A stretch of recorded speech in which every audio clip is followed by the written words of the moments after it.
सर्वांना सप्रेम जय भीम. वाचन करीत आहो बुद्ध आणि त्यांचा धम्म, प्रथम खंड, भाग 5. बुद्ध आणि त्याचे पूर्वकालीन, यातील पहिला पाठ. बुद्ध आणि वैदिक ऋषी.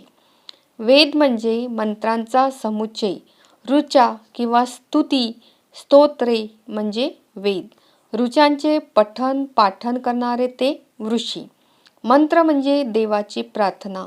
इंद्र, वरुण, अग्नी, सोम, ईशान, प्रजापती, ब्रह्म, महर्षी, यम आणि इतर देवांना उद्देशून केलेली प्रार्थना.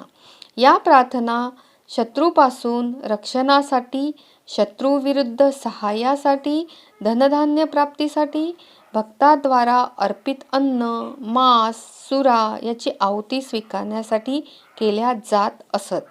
वेदात फारसे तत्वज्ञान नाही, परंतु काही वैदिक ऋषींनी तत्वज्ञान स्वरूपाच्या कल्पनाविलासात रममाण होण्याचा प्रयत्न जरूर केला. हे वैदिक ऋषी अघमर्षण, प्रजापती, परमेष्ठी, ब्रह्मस्पती किंवा ब्रह्मस्पती, अनिल, दीर्घतमा, नारायण, हिरण्यगर्भ आणि विश्वकर्मा हे होत. वैदिक दार्शनिकांनी ज्या प्रश्नांची चर्चा केली त्यापैकी काही प्रमुख प्रश्न असे: विश्वाची उत्पत्ती कशी झाली? विविध वस्तूंच्या उत्पत्तीची प्रक्रिया कोणती? त्यांची एकात्मता आणि त्यांचे अस्तित्व याचे कारण काय? त्यांना कोणी निर्माण केले? त्याचे नियमन कोण करतो? हे विश्व कशापासून निर्माण झाले आणि कशात विलीन होणार? अघमर्षणाच मत होते की विश्वाची उत्पत्ती तपस म्हणजे उष्णता या तत्वापासून झाली. त्यातून चिरंतन धर्म आणि ऋतू म्हणजे सत्य निर्माण झाले. त्यातून तमाची म्हणजे अंधकार उत्पत्ती झाली. तमातून जल उत्पन्न झाले. जलातून काळाची उत्पत्ती झाली.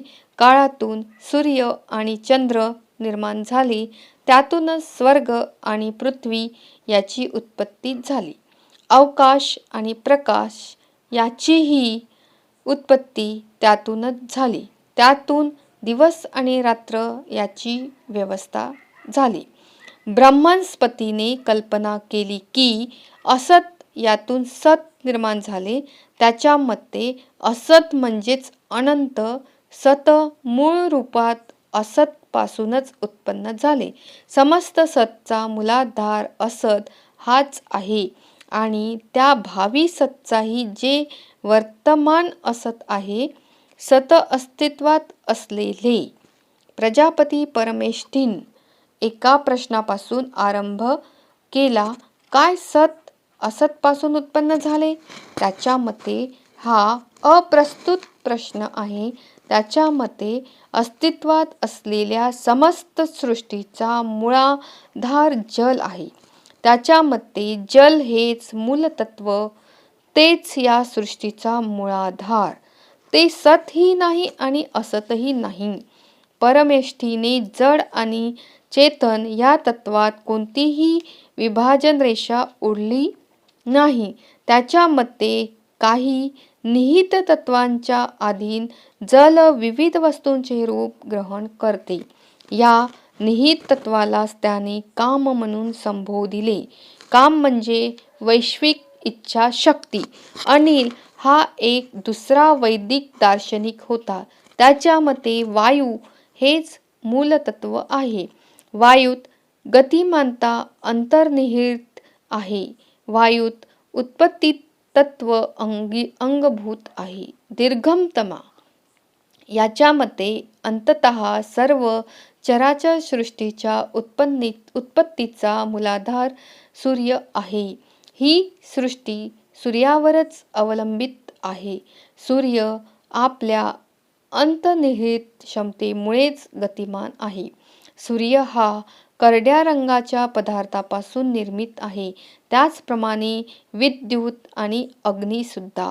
सूर्य विद्युत आणि अग्नी यांच्यात जलाचे बीज विद्यमान आहे. जलात वनस्पतींचे बीजांकुर विद्यमान आहेत. दीर्घमताची मते अशी होती.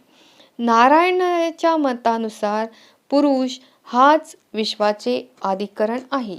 पुरुषापासूनच सूर्य, चंद्र, पृथ्वी, जल, अग्नी, वायू, अंतरिक्ष, आकाश, क्षेत्र, ऋतू, वायुजन्य जीव, सर्व प्राणीमात्र, सर्व वर्गातील मानव आणि सर्व मानवीय संस्था यांची उत्पत्ती झाली.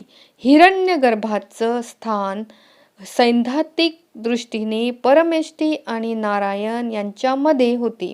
हिरण्यगर्भचा अर्थ सुवर्ण बीज. ही विश्वाची महानतम शक्ती. या महान शक्तीतूनच पार्थिव तथा दिव्य शक्ती उदयास आल्या. हिरण्यगर्भ म्हणजे अग्नी. हा अग्नी सौरमंडळाचे निमित्त होय. हा अग्नी विश्वाच्या उत्पत्तीचे मूलतत्व होय. विश्वकर्माच्या मतानुसार जल हेच सर्व वस्तूचे मूळ आहे.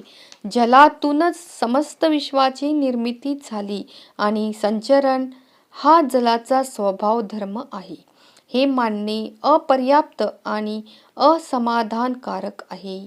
जल हेच मूलतत्व मानले तर प्रथम हे स्पष्ट करणे आवश्यक आहे की जलाची उत्पत्ती कशी झाली. जलात ती शक्ती, ती उत्पादक शक्ती कोठून आली. पृथ्वी, आप, तेज इत्यादी शक्ती, अन्य नियम आणि शेष सर्व काही कसे अस्तित्वात आले.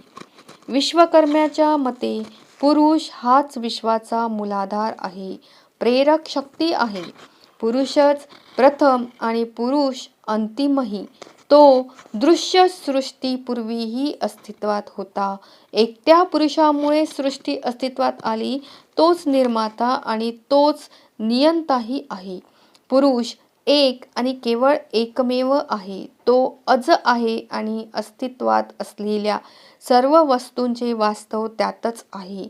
पुरुषाची चित्तशक्ती महान आहे. त्याचे सामर्थ्य महान आहे. तोच निर्माणकर्ता आहे आणि तोच विनाशकर्ताही आहे. पिता म्हणून त्याने आम्हाला निर्माण केले आणि विनाशकर्ता म्हणून त्याचा आमच्या अंताशी परिचय आहे. बुद्ध सर्व वैदिक ऋषींना आदरणीय मानित नव्हते. त्याने फक्त 10 ऋषींना प्राचीनतम आणि मंत्राचे रचयिता मानले होते. परंतु मंत्रात त्याला असे काहीही आढळले नाही जे मानवाच्या नैतिक उत्थानासाठी उपयुक्त असेल.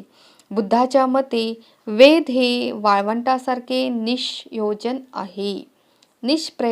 आहेत.